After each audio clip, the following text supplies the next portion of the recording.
Welcome to the People's Guild with me, Wascal, and my co-host, B. Jangles. We're a couple of Splinterlanders that love exploring all things Pretoria with a wide variety of guests from all across the community and Splinterlands universe. Thanks for tuning in and enjoy the show. Welcome back to the People's Guild. Another week, another episode, and a very special guest for you guys today. We've got the CPO of our beloved game that takes place in Pretoria. We're very fortunate to have secured some time with this guy, and we're happy to present it to you guys here. So let's get into it. Without further ado, we've got the one and only Yabapmatt'a. Thanks for taking the time, Matt. Appreciate you hopping on. Yeah, no, this is a great opportunity. Looking forward to it. So before we delve into the wonderful world of Splinterlands, I want to kind of just go back a little bit. It mentioned in your bio that like you started developing your computer programming skills at the age of 10. Can you give us a bit of a background, like what led to that fascination of computers?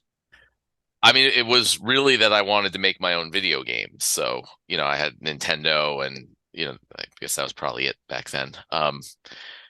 And yeah, I wanted to make my own games, and I came across a QBasic programming book. And, we had a computer in our house, thankfully. And so I just read the book and started trying it out. And, I started learning how to make my own little games in QBasic, using MS-DOS operating system.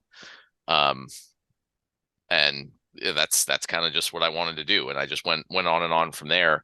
My dad always jokes that one time, it was a few years later, so I was like early teens, and I told him I wanted him to take me to a bookstore, and he didn't know why. And I come back with this huge game programming in C++ book, and he was like, "What the hell is that?" It's just kind of what I always wanted to do. Nice.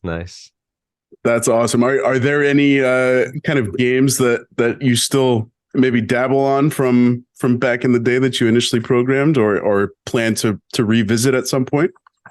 You mean games that I made? Yeah. No, I mean, I don't have any of them. This was over 20 years ago. Almost getting to 30 years ago at this point.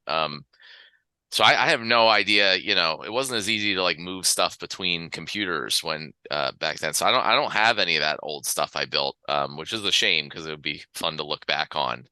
It was nothing great. I was a kid, but just little some text-based things, some little bits of graphic stuff that I played around with, but I was never good at the art and graphics side. But no, unfortunately I don't have any of that.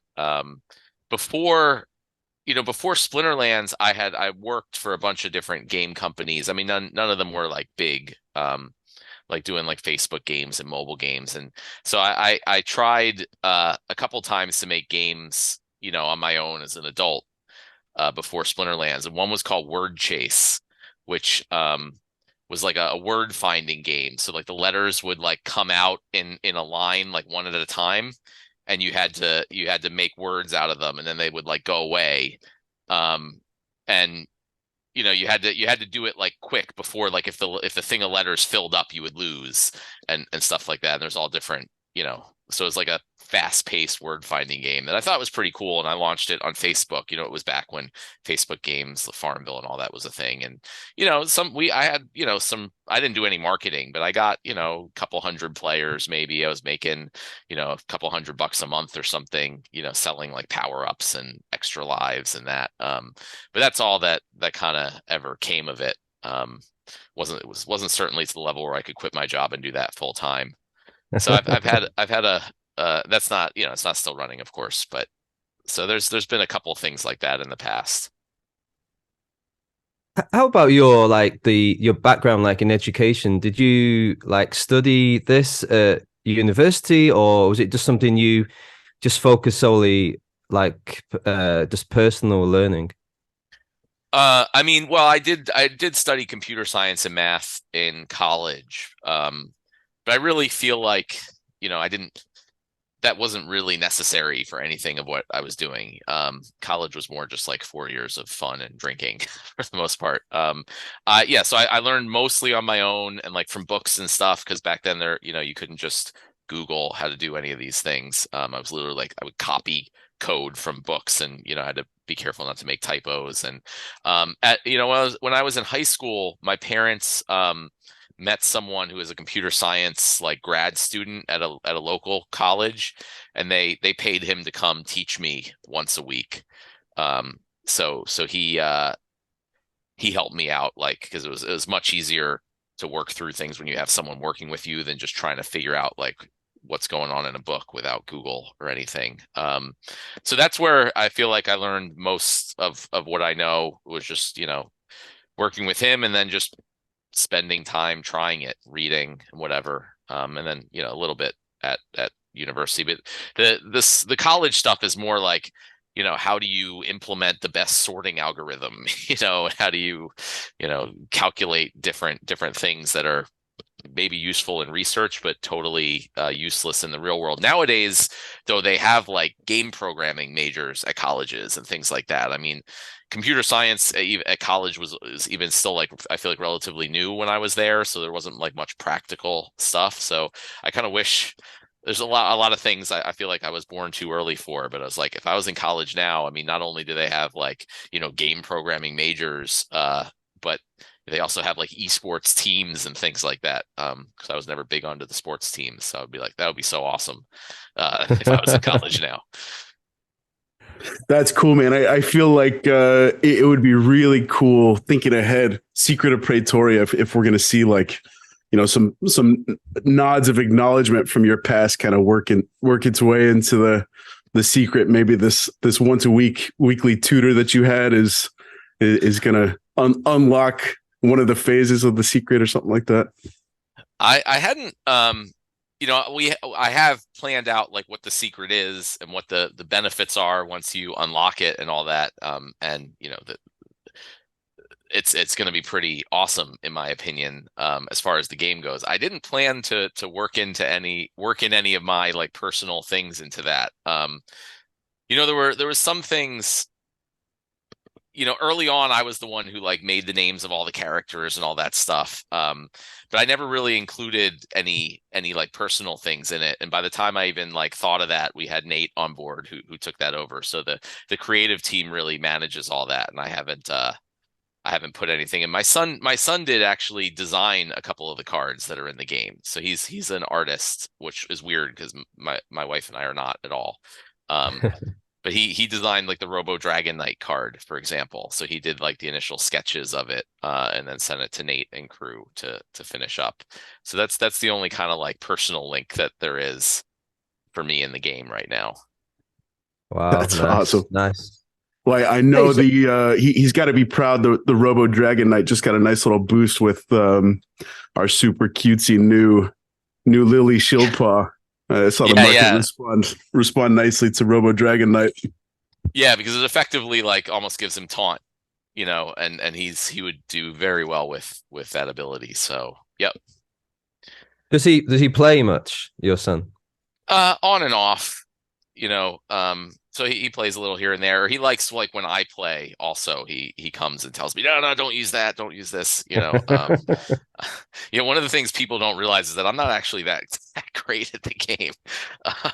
Like, I really struggle to get up into champion, and I'm like, I got all the cards, it should be easier.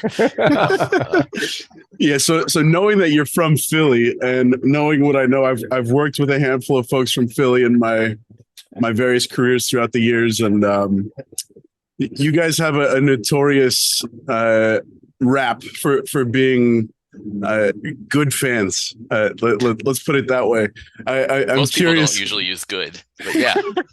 Well, I'm curious, as Yabba the gamer, do we see any of that Philly fandom come out? Are you like screaming obscenities and throwing cheesesteaks at the opponent, and what does that look like?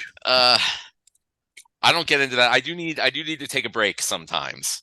I'm like, man, it's like 5 losses in a row. I gotta stop. I gotta just wait. I'll let my ECR regenerate. I try to, I don't let it get to me too much. But I'm also not your like typical sports fan guy, but Philly, definitely deserves its reputation in that regard. But I feel like the gamer nerds in the area, of which there's a pretty good community. It's pretty different vibe. Can you just want to talk about the inception of like Steam Monsters and Splinterlands and how it kind of took off? Can you talk us through like how you and Aggie met and just the whole process of how you developed this idea? Yeah, well, me and Aggie met because I had built something on Steam called Post Promoter and the Steam bot tracker. I don't know if you guys were around for that or remember that. But it was Steam bot tracker was like there were all these upvote bots. And they were like you kind of had to just stumble upon them and figure out how to use them, and it was kind of a mess. So I made a website that just tracked all of them and like listed what they all were and how much, Steam power they had and how to use it properly and all these things. And then I ended up making my own because I was like, well, I could do a better version of this. It's not hard. You pay it and it upvotes a post. So I made it called Post Promoter, and it got really big in like late 2017, 2018 in that big bull run. Like there was millions of Steam power delegated to Post Promoter. And so I worked with Aggie because I was, I'm more just the developer guy, and he was the one who could help promote Post Promoter, and everything. So we started working together with that. And then separately, I'm obviously very into the blockchain and crypto space. And as soon as I saw like what CryptoKitties was doing and like just like kind of the concept of NFTs, which wasn't really around at all before then, I was immediately like, I want to create a trading card game that uses this. I was like, that would just be so awesome. So I spent a bunch of time like I didn't know how to do it, right? I knew I didn't want to do it on Ethereum because that wasn't really going to work out for what I wanted to build, all the fees, and it was slow and everything. And there really weren't many other blockchain platforms around back then that could do much. So I was like looking into could we build our own like a blockchain platform to just to run these games. There was one called Peer Plays, which like used a lot of similar technology as Steam that was intended to be made for gaming. So I was like maybe we could do something like that and whatever. And I was looking to maybe get investment. But then, then I was talking to Aggie. He was actually coming through Philly on a road trip or something for work. And so he was like, oh, we should hang out in person. So we met up at like a local kind of pub one night. And we were just talking about stuff. And I was like, yeah, I mean, as a totally separate thing, I have this idea for a game that I want to make. And we talked about it. Turns out he's a big gamer too, loves those types of games. And he also had some like games he was launching on Kickstarter like years back that never launched. And he, it was a fantasy style game. So he had all these character artwork that was just sitting on a shelf, which is all the alpha cards in Splinterlands. So he had those already, and he was like, let's just take them and use them. And then he was also like, let's, can we figure out a way to just do this on Steam? Because we knew Steam, we were familiar with it. It also had like a big audience you could access, which was key. And that was a difficult thing to do on other chains. So yeah, we kind of sat down and figured out how to make it work on Steam at the time. What a cool origin story. Yeah, we were kind of speculating off air and over the past couple of days. What did that initial conversation look like? Was it over beers? Well, sure enough, it was over a couple of beers. Yeah, it wasn't, because neither me and Aggie drink. So it was at a like pub restaurant place. So they did have beer. I don't believe that either of us actually had beer. I probably had a Diet Coke. That's my like vice in life. And some food. Awesome. Well, I'm curious.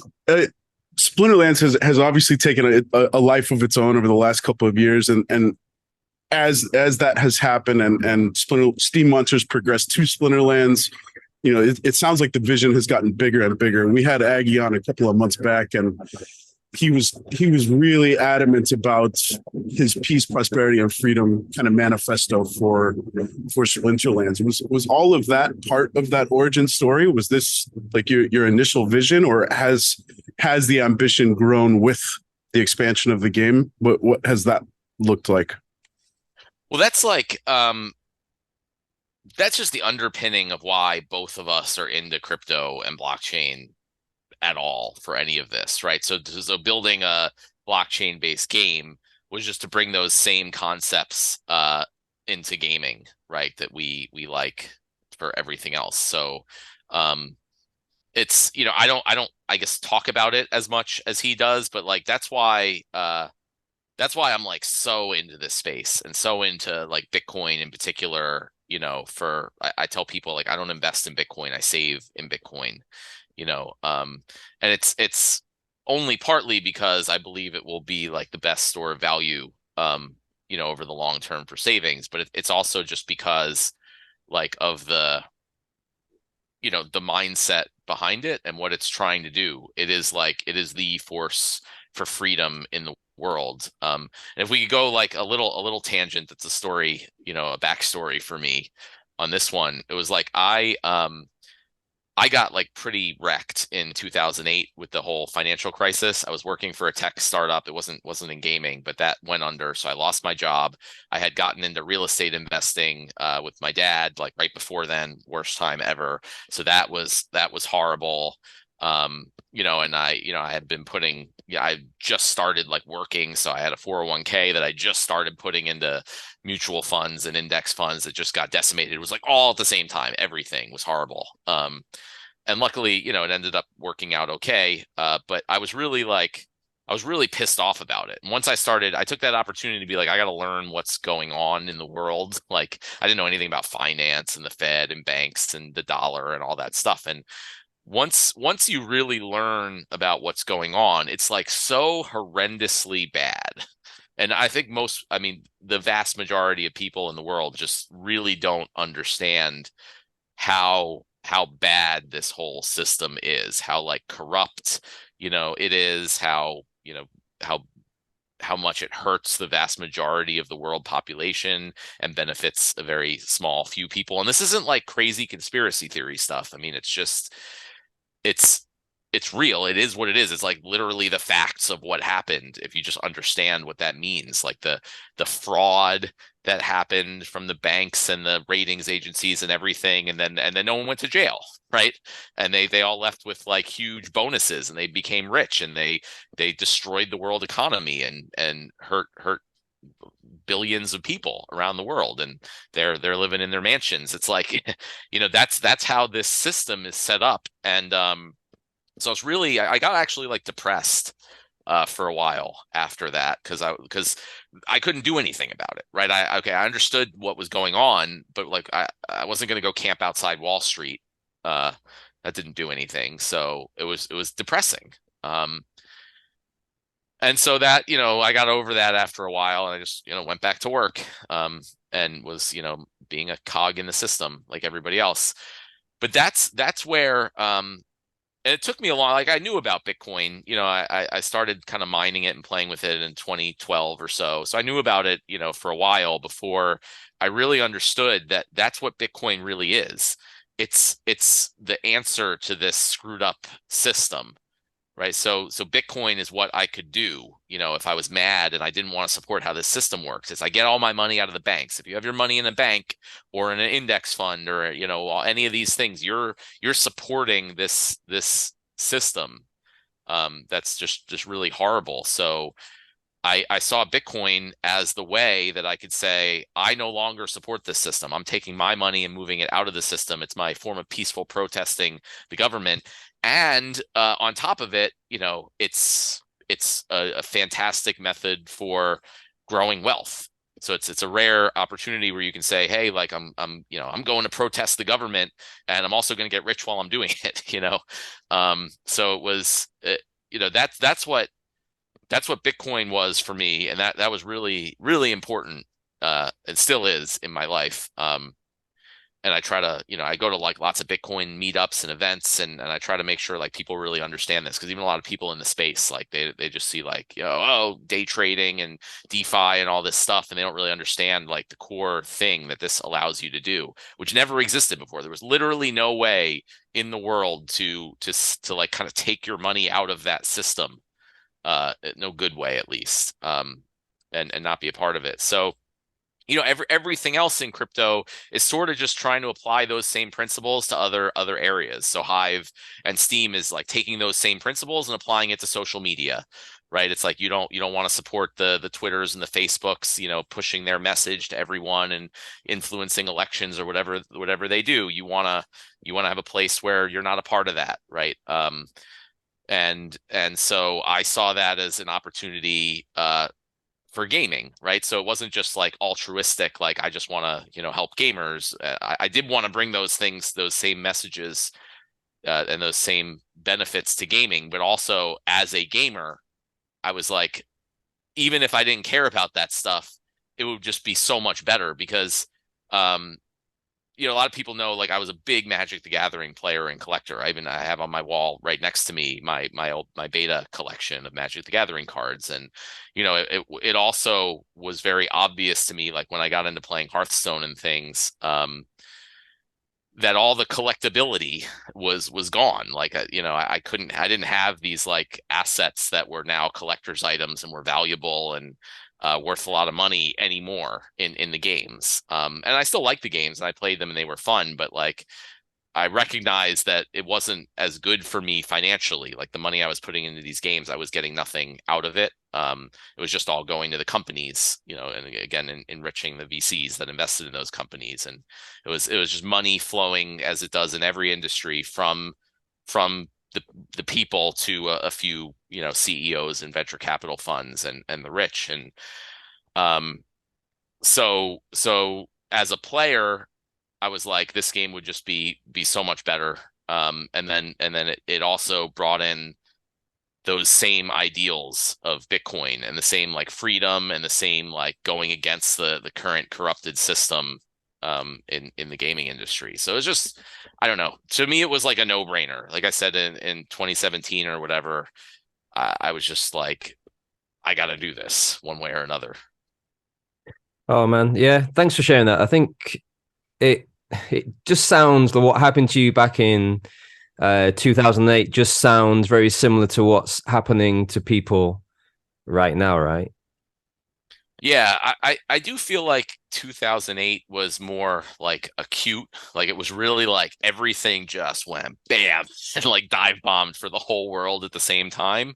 Whereas now it's like, I don't know, it seems all over the place more, which is also kind of scarier in some ways. I feel like, nowadays you just have no idea what's going on from day to day. It seems even more chaotic and uncertain now than it did back then.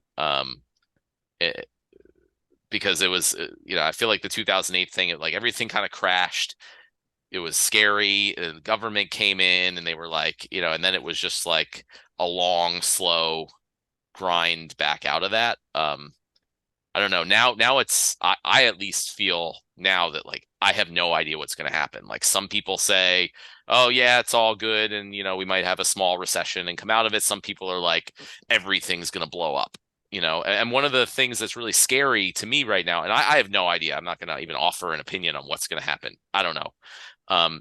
But one thing that is scary is what I understand is like in 2008, it was the banks that basically went under, and then the government backstopped them, right? The government printed tons of money, took on tons of debt, and they basically bailed them out. But now it's more of a situation where the government is more the one that may be in trouble. Their debt load is super high, inflation's high.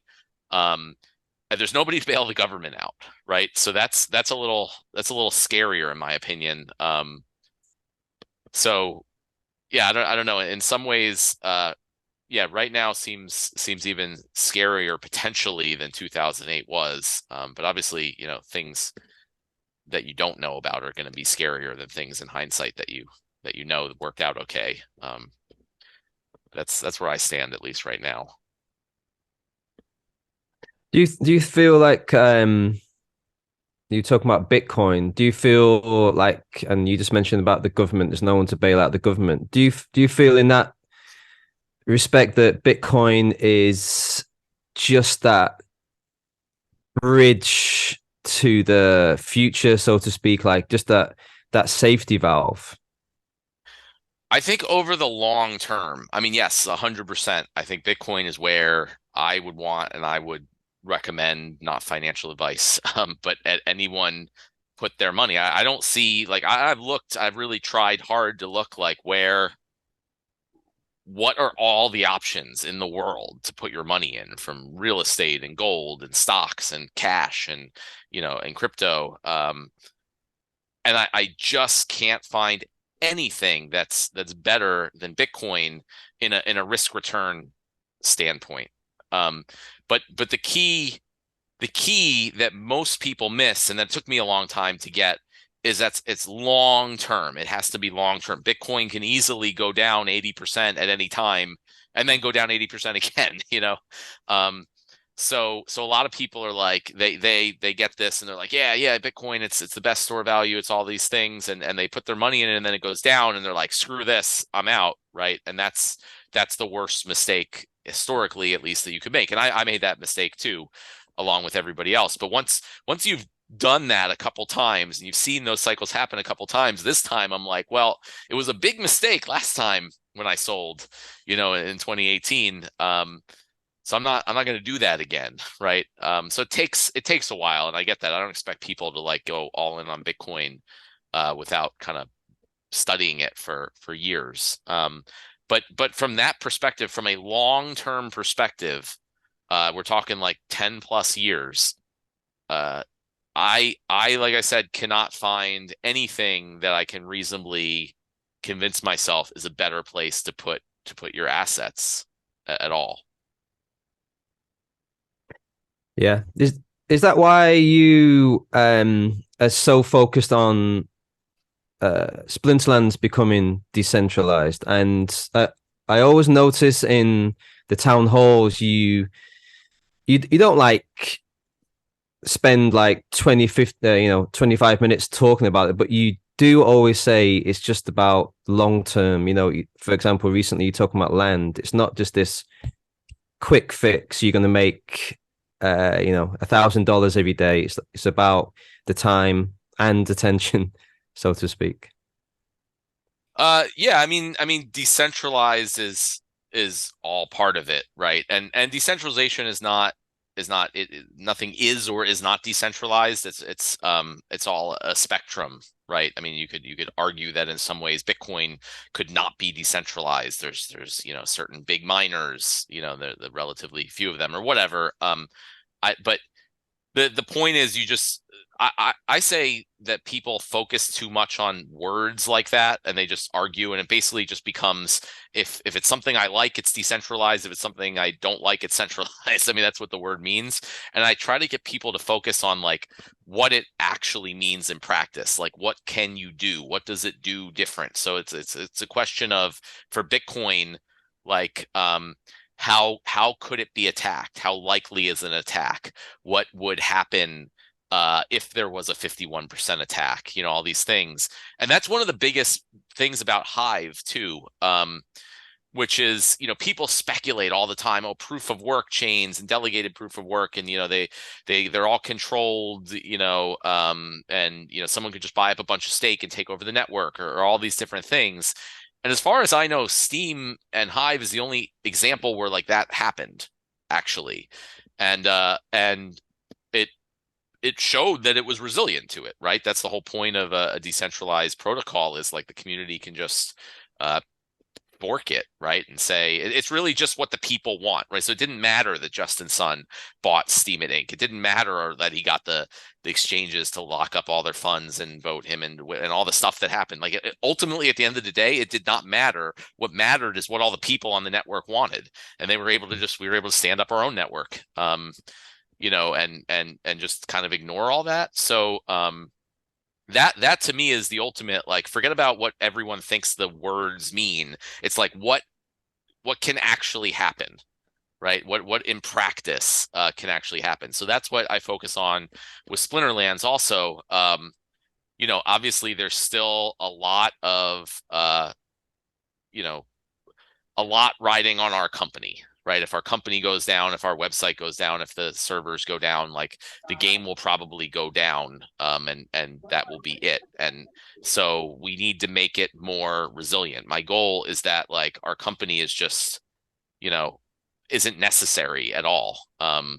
That it works sort of like Hive and Steam and all that, where like people can just independently run their servers and keep the whole thing running. And that's where the SPS validator nodes is like a huge first step in that, because like that once that is launched, which I always say is soon, but I think it's really soon. Um, that's going to be the first step where people can SPS vouchers, licenses, all that stuff will have zero dependence on our company. The value of those tokens might go down if our company goes away, but that network can still operate. And then once that's up and operational, the goal is to start moving everything over to that, moving all the cards, moving all the land, moving DEC, moving the markets.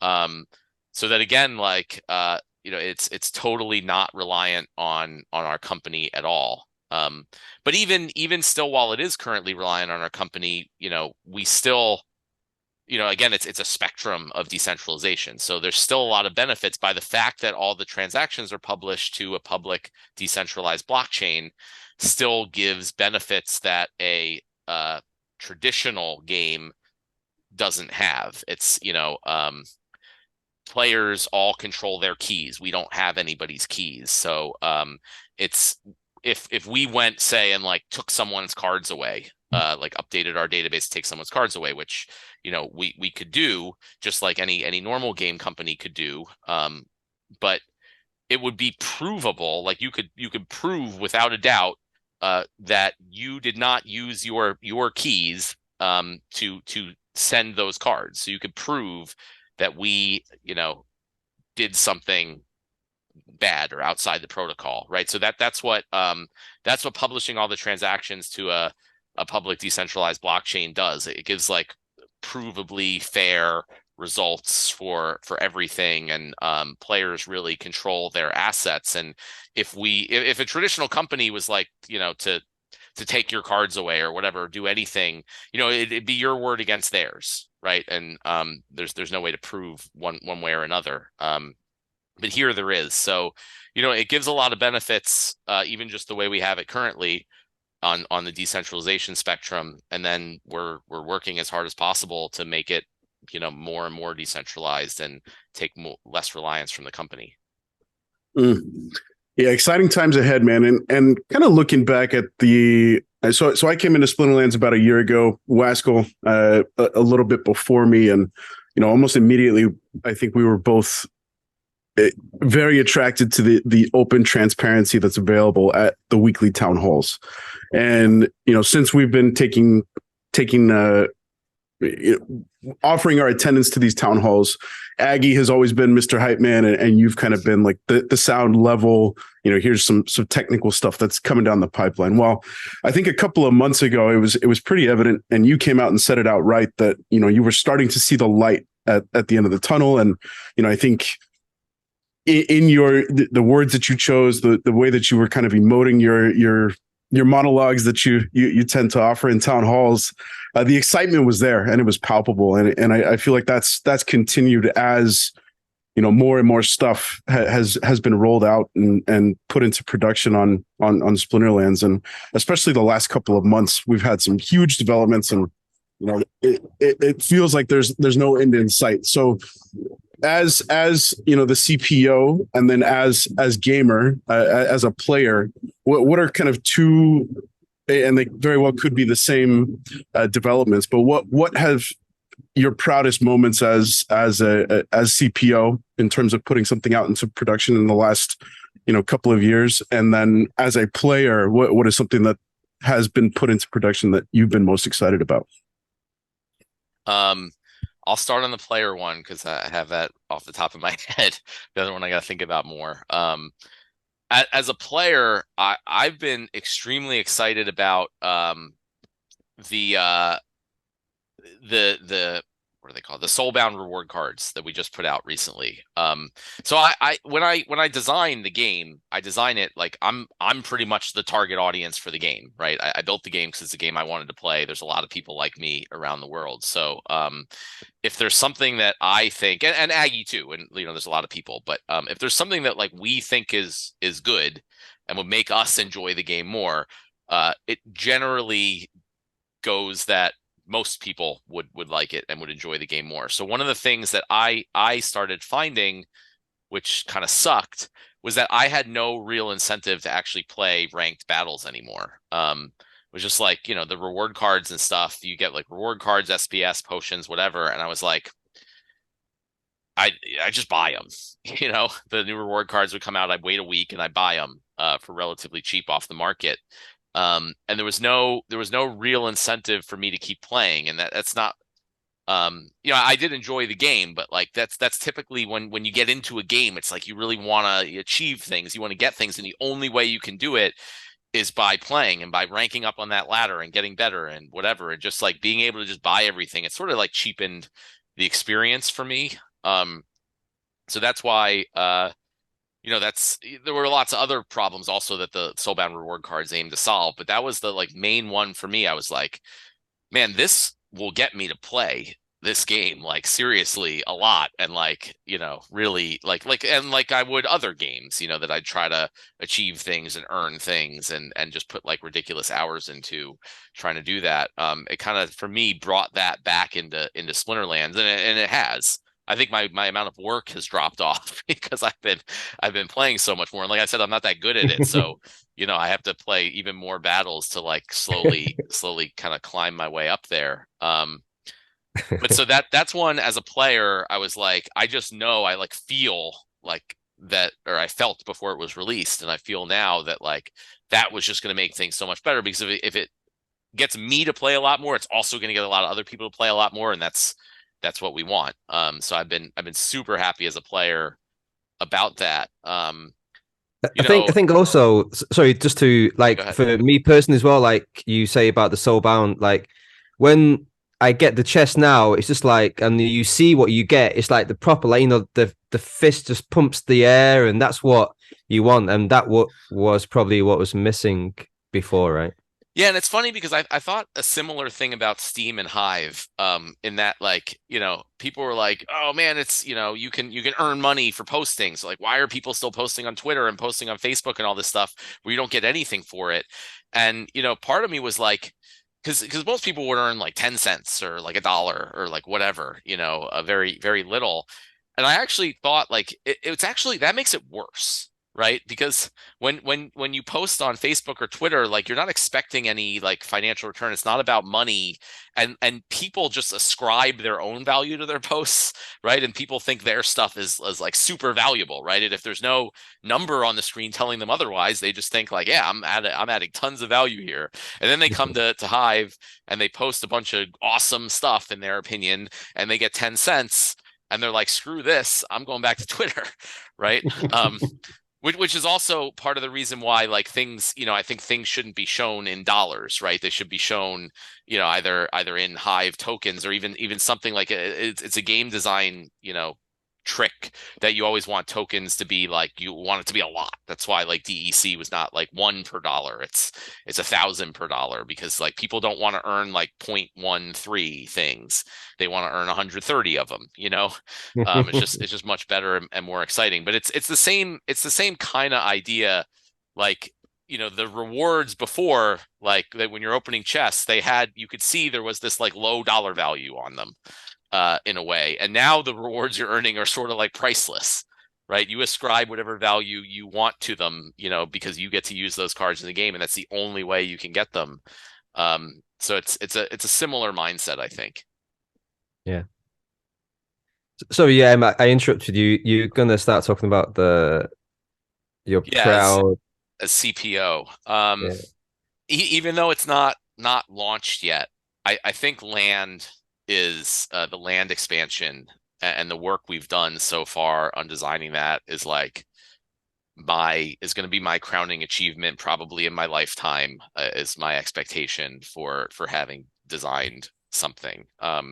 It's basically a culmination of like everything I've learned from the blockchain and DeFi space of like what's worked and what hasn't.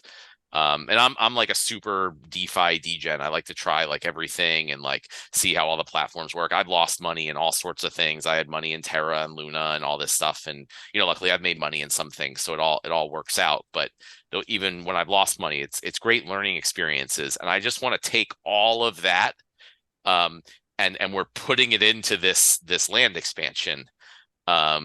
And it's just gonna, in my opinion, it's just gonna be so cool, like taking all those things, which are all like they're all economic, money things, and putting them into this like economic simulation game. But the results also, like, it produces actual assets, cards, that people will use in the game. So assets that have real value. So it's not just, sort of like for fun, just who's the best, who's gets the highest, the most land and the castles and whatnot. But like there's actually a real economic goal, a real product being produced by all this. So like, yeah, just that I would say is the thing I'm like most proud of and most excited for.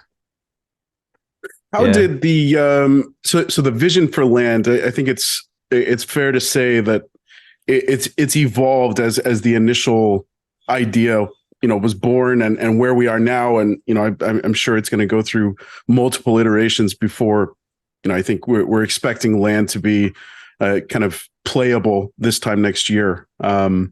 And I'm sure we'll see some more iterations that are put into the formula. When the idea was initially batted around kind of the leadership table, what did it look like, and how simple was it versus where we are now? Like what kind of...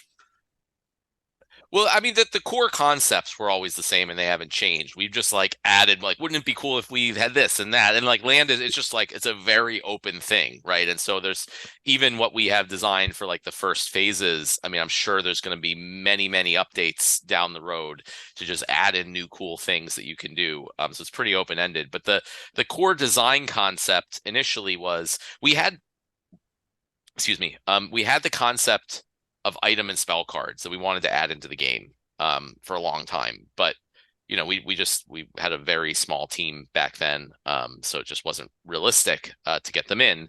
And initially we were just planning on selling packs of them, like we sell packs of Chaos Legion cards or whatever, and that would have been that. But then at some point it was just brainstorming, it was like, okay, well, what if we didn't sell packs of them? What if the players could actually create them, right? That we just thought that would be cooler. And anytime we, like, Agrod and I, think something is really cool, again, lots of other people are probably going to think it's really cool, so we go with it. And so that's how like land kind of came into play. It's like it's a sort of like an empire building game, but the result is that you craft these new cards. So we let the players, buy the land and the resources and craft the cards. And so we just thought that was like way better and cooler than just selling packs of them. And that's grown into what we have today. Yeah, I think it was a couple of town halls ago that Aggie made the analogy of, we are handing the keys of the printing press over to the players with the advent of land. In kind of the gaming space, and I'm sure you and Aggie are keeping up to date with what's going on in competitive spaces and that sort of stuff. How progressive of an idea is that, and how can you provide some perspective in terms of, most gaming studios, when they see what Splinterlands is doing, would they just call you guys crazy? Like how far out is the perspective that Splinterlands is trying to achieve versus the status quo? I think it's far out even within the crypto and blockchain gaming market. I think, there are, so like for traditional gaming market, it's like totally doesn't even really make sense at all. Because just it's a whole different ball game. And it comes about because there's a different business model, right? So the business model for traditional gaming and most other industries in the world is, like I talked about before, it's just like consumers paying money to company, and that's it. Like, consumers all the value goes to the company. It's consumers, the company, even if they're not paying money directly on Twitter and Facebook, the consumers provide all the content. Company takes all the value for the most part. I mean, I know, they're paying out some like creator royalties and things, but generally that's how it works. But again, the crypto business model can be done. It creates a new business model where there's cryptocurrency tokens, and Splinterlands, our company, we have tons of SPS and other tokens. So even if we were to not make direct revenue, if we can just get lots of money coming into the game, into the ecosystem, the value of the tokens goes up. And like, that's a way we can fund our development. I mean, it's not right now, but that's where I'd like to get to. That's how Steam It Inc. Funded their development. You didn't pay them anything, but they had a bunch of Steam tokens, so they were incentivized to improve the value of the network. So it just and that's why we're able to do things like land. Like, I know we did do a pre-sale of land, but generally the majority of the value is just going to come into the ecosystem and ultimately go into the SPS token. It doesn't have to come directly to us. Like, everything can just be burned.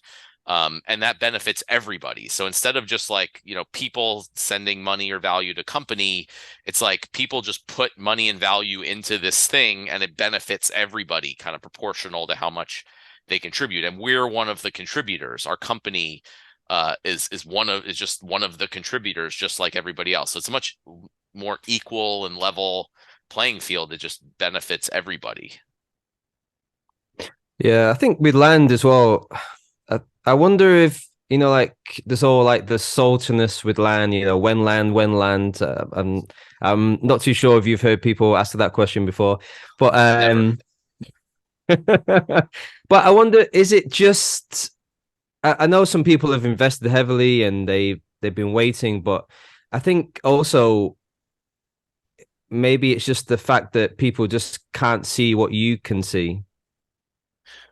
Well, I mean, a little bit, into and the future. I try to tell them as much as possible, but I'm also just as pissed off as everybody that land has been taking so long, and it clearly was not the intention, and things kind of went nuts in 2021, right? And we almost, I would say, like, lost a whole year just catching up to the growth that we had, right? We had to hire tons of new people, we had to fix tons of problems, and we just spent like this almost a year literally that would have been working on land, just like getting our whole house in order, getting our team available, and getting everything. But so it lost a lot of time. But the good part of it was, like, if that had never happened and we had built land with like the small team that we had back then, the end product would have been so much less than what we have envisioned now. And that's what's so exciting, is like, now we have this great team of like a bunch of people that can build things even a lot better than I can actually build them. So like, I can just design like crazy, and I don't have to be like, well, these are all these cool things, but we can't do any of them because we only have like 2 programmers. So there's pros and cons. The con is it takes longer, but the pro is we can do so much more cool stuff. Yeah, I think I'm personally really excited about land, and I do. You mentioned before about people should treat it as a business. I kind of like that, and I think that will definitely. Well, it should teach people just the value of patience, right? And I was reading an article this morning about from the guy who helped design Valnamore. Is that how you pronounce it? The Valnamore. Uh-huh. So and he was just talking about his initial days in Steam, and it was really interesting just to read about his thoughts. And he also mentions about patience as well. But I was just wondering if you could just like talk about that time, because it must have been like for you, like I know people just arriving in the game, they've got everything right in front of them, everything's ready to go. But back then, it was just like, it totally wasn't like that, right? Like, for example, there was no game initially, right? People bought packs. The guy who initially, the guy who designed Valnamore, he invested like 1,500. So for that time, it must have been Like, I don't like, for example, like, were the times where it was like, oh, is it going to happen? Is it not going to happen?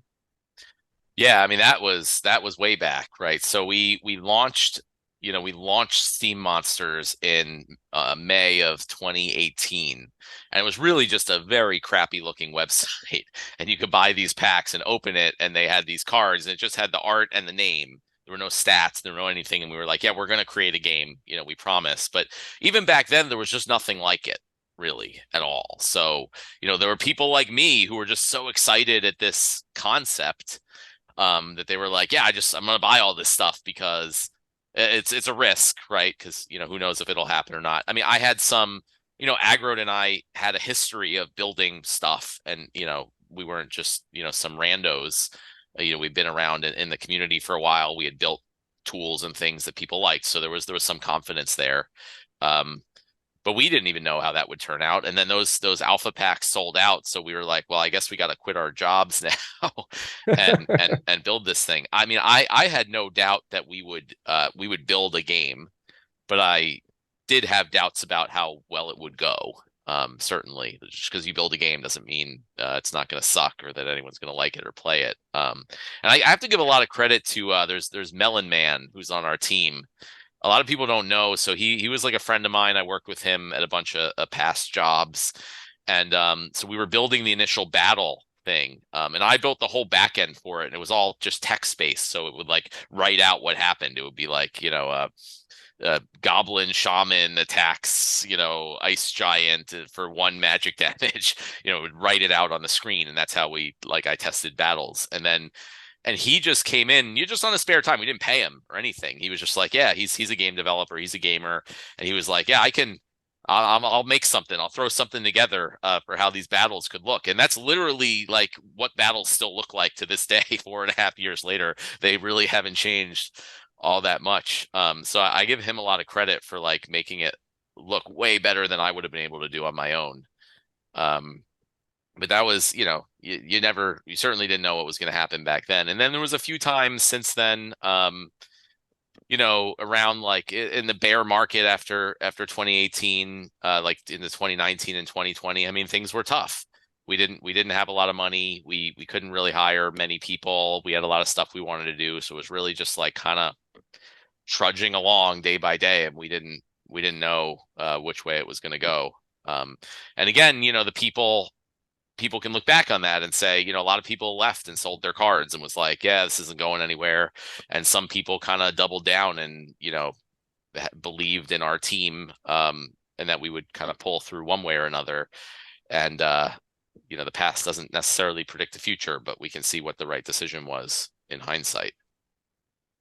Yeah, we've certainly seen that kind of, I guess, polarizing circumstance arise within the last few months. I think the layoffs was kind of a landmark event for Splinterlands, and we saw that same sort of mentality of are you going to double down? Is this the time to buy into those expensive Untamed dice cards and other wild cards, or is it the time to try and find a balanced exit strategy and start moving on? So, and I'm sure we'll see that sort of event arise in the future as well. But it's a testament to you guys and your staying power that we're still here. And I feel like the last few months have been as big as in my mind all of 2022, just in terms of developments and the rollouts and the gameplay stuff and new rule sets and balances, and it's just the list goes on and on.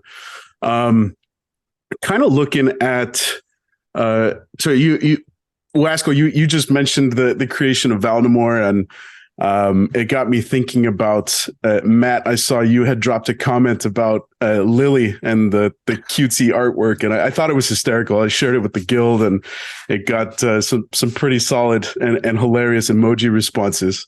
What does that vetting process look like for the artwork and the lore and part of that creation process for the guys that do secure a position to create one of the summoners? So I was not personally involved in any of that. So they kind of work with our creative team and lore team to come up with what they come up with. So I was, kind of as surprised as anyone, although not surprised knowing Byzantinist when Lily appeared. Um, and I voiced my disdain. Not that I have anything against cute creatures, but it's just not, it was just funny because when Crypto Kitties came out and I was just like, how does this match the target audience here? Like the type of people who are into crypto and NFTs and like all this stuff, like they're a bunch of computer nerds and they're like generally not the type that are into like cute animal things, right? It's not a bunch of like, teenage girls or whatever. And I think Crypto Kitties and that stuff would have done great regardless of what it was. But I was like, where did that decision come in? And there's been lots of like projects like blockchain cuties and all these like weird things. And I'm like, it's such a big mismatch, right? So clearly we're going for a certain vibe in Splinterlands that Lily doesn't exactly fit. And at least like if it was maybe an earth element summoner, it'd be a little better. So I am 100% serious in the future. Like we're going to be a bit more discerning, like, and we're going to make it clear up front. Like you can win the rights to design a character, but if it's Dragon Splinter or Death Splinter or whatever it is, like it's gotta fit that, right? So, some dragony red panda would have been fine. At least Byzantine Kitty had wings. But yeah. Yeah, I think it's pretty funny and unique that you can roll out a lineup that has super cute pandas on one side, and then there's the gruesome bloody night ghoul Yeah. spearheading the team. Well, Matt, we certainly want to be cognizant of your time and start kind of winding down here. I just want to say, I'm so proud of what you guys have done, and we had Damian Wolf, who represents Team Philippines, on a couple of weeks ago, and kind of hearing how we've got Mango Mayhem hopping on in a couple of weeks to kind of further that story for us and for our listeners. And I think it's great that Splinterlands offers the things that you guys do. We see folks making side businesses out of what Splinterlands offers, whether that's third party apps like Peak Monsters or Splex. We see content creators seeing some dividends from their creations. But I think what makes me most proud of what you guys are doing is hearing the stories like what is coming out of Team Philippines, where the goal is, we can attain a kilo of rice every day, and it's an achievable, it's a reasonable goal, and it literally is changing lives. So it's such a cool testament to what you guys are doing, and very, very proud to have found and kind of settled in for the long haul with Splinterlands, and I'm happy that we've got guys like you and Aggie kind of spearheading the team forward, and the fact that you guys take the time out of your day to hop on and talk to us peons on our People's Guild podcast is, just further testament to the type of character that you guys have kind of accrued over the years and continue to project. So on behalf of the People's Guild, man, thank you for everything that you do and for the time. Well, I would also say thank you, and I appreciate what you guys do, because obviously without the community, we wouldn't have anything either. And I'm in this for the game also, so like it's less a business for me, less a job for me. It's more like I just want this game to exist. I want this community to be as awesome as possible, and I love talking to the community. Actually, like, it sucks because I've really had to like pull back. I used to just like go into Discord, years ago, and just like chat with people all the time, Mavs chat or whatever about things. And it's kind of gotten to the point where, like, for my own sanity, I just can't do that. First of all, if I just like start talking about stuff, then people start hanging their hats on, well, you said that there was going to be this, and so anything I say, it's like I have to be super careful. And then, like, there's always, unfortunately, the angry people that get mad at me about everything. So it's kind of a shame, but it just comes with the territory that I can't just talk and hang out and be a regular player with everybody as much as I'd like to be. So these type of things provide me opportunities to do that and talk about it. So I don't consider it like taking time out of my day. I'm excited to do that. and also just share the the Bitcoin stories. And like I feel like people, I really try to get people to understand like it's much more than about trying to get your coin to moon or whatever. This is like a serious thing to try to kind of protest real problems in the world. And you can even do that just by playing Splinterlands, which is amazing. So thank you as well. Yeah, it's great. Just it's a shame that the minority would, kind of have that effect that you can't do the things that you want to do. And yeah, I remember like in town hall, you did mention that, the negativity sometimes does kind of get to you, like it would, right? And yeah, I just hope that the majority are behind you and your team, and it's just great to have you on board. And like for me personally, I came into this game just like on YouTube. I heard about how people are making X amount daily, and I probably came in for the wrong reasons, but I'm definitely staying for the right reasons. And like Ben said, this game is changing lives, and I'm just happy to be a part of it, and I think it's going to change many people's lives in the future as well. So thank you, Matt, for coming on. It's been great. Yeah, thanks. I mean, that type of stuff is what keeps me here despite any amount of negativity. And it's not just me. We have a lot of, and not just aggro. We have a lot of people in the organization also when, when the layoffs happen and all that stuff that, a lot of people like voluntarily reduced their salaries that could, or even took no salary in return for like stock options and things like that. So we have like a real core group of people that just like they just want to do this as much as Aggie and I do. So it also can give some, reassurance that like no matter what happens financially, like at some level, there's going to be some core group that will stick around for no money to try to pull it through and not just like pull the plug on the whole thing. So yeah, it's for the reasons you said, like we all believe in this more than just a job. That's awesome, man. Well, I think it's we've got to point out the obvious that it's purely a symptom of impending success that the haters are coming in and talking trash. That's a lot of people will say that's a sign that you made it, right? I'm not gonna hang our hats on that just yet, but it's a growing community. It's a great community. There have been some astounding success stories throughout the last few years through Splinterlands, and naturally that's going to attract all types, the good and the bad. And yeah, I think it's really important to just acknowledge that it's ultimately I'm viewing the negativity as a symptom of success. Yeah, I try to view it that way too, and I just try to not put myself into it any more than I need to. Awesome, man. Okay. Well, is there any kind of parting words of wisdom or some fun facts around? I do want to quickly ask you, Yaba. I have no idea what a Yaba is. I actually Googled it, and I highly suspect that this is not the definition, but what came back was it's a word in the language of Thai that essentially roughly translates to kind of the drug ecstasy. So. I did not know that, so that's a new one. I kind of like it.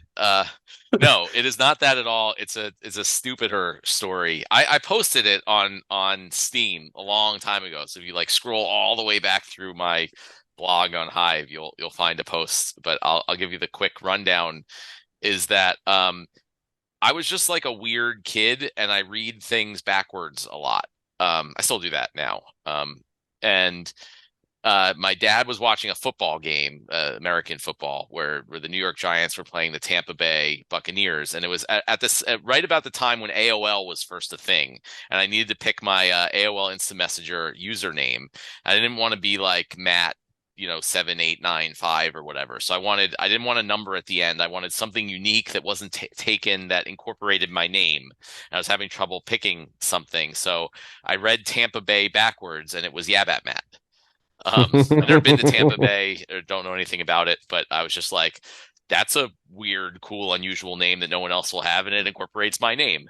So I just added another T at the end, for Matt. And I didn't realize when I was like 12 years old that name would stick with me forever. But like when I sign up for stuff, when I signed up for a Steam account, like I didn't know I was going to be like pouring my whole life into this. It was just like a site and I was trying it out. And like that's always a name that's available. You know what I mean? So I just put it in. Well, I think like someone we interviewed Damien Wolf, and yeah, he was saying like the in-game names always tell you something about the person, so it definitely tells you something about you. Yeah, we've just learned that Matt was a weird kid, is what that tells me. Yeah, probably still a weird adult too. But, the best of us are, man. The best of us are. Well, it sounds like you owe Tampa Bay a little bit of a visit and some maybe some DEC. You can drop throughout the city. A literal airdrop. I'll like fly over and drop it on a plane. Awesome. Okay. I want to thank you all for tuning in, and you have been listening to The People's Guild.